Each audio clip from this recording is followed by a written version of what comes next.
Kailangan ko na matapos tong inventory. Napakadami. How show is the key. Ilang kaya doon sa warehouse? Siguro mga 8 na lang. Sa selling area, mga 5. Tatapusin ko na to kasi pupunta pa ako ng check out. Hoy, Carl! Uy, parin Julius, nakarami ka na? Huwag mo kong matawag na pare ha. Anong trip mo, Carl ha? Bakit? Pinagkatiwalaan kita ha? Tinuring kitang best friend sa lahat. Tapos malaman lamang ko, tatraydurin mo pala ako. Naano ka ba? Naano ha? At ano sinuta mong si Fiona ha? Pinapalakad ko lang sa'yo. Sabi ko, tulungan mo ko. Hindi ko sinabi na kanain mo. Akala mo, hindi ko malalaman? Akala mo siguro hindi ko malalaman na yung pinapangarap kong babae na dinala mo na pala sa mudya ko? Ano magagawa ko eh? Si Fiona sa akin nagkagusto. Sa'yo nagkagusto mukha mo. Ang sabihin mo, traitor ka. Traitor! Ang problema kasi sa'yo, boy, feeling mo kasi gwapo ka. Kasalanan ko ba, boy, kung mas gwapo ako sa'yo at habulin? Di ikaw sana ang dumiskarte, pinapalakad mo sa akin.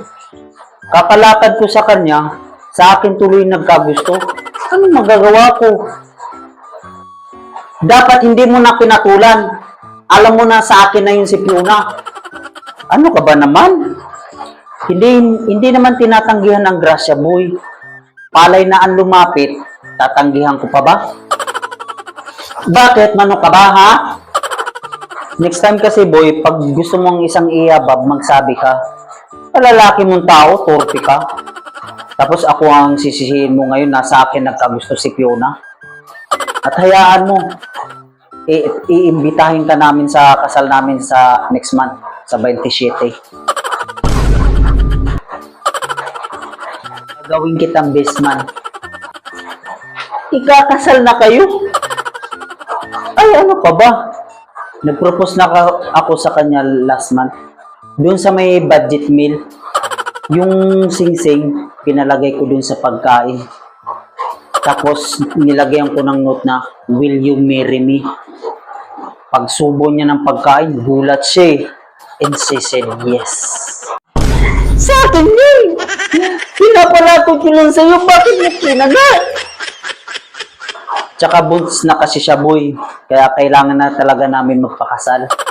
Pinapalakot ko lang sa'yo yun, bakit hindi ko sinabi na buntisin mo? Next time kasi, boy, pag gusto mong isang iyabab, magsalita ka. Huwag ka na kasi magpatorpe-torpe.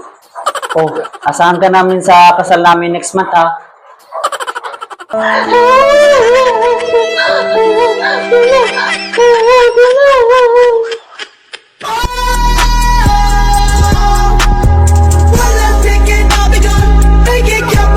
Sorry, gwapo lang.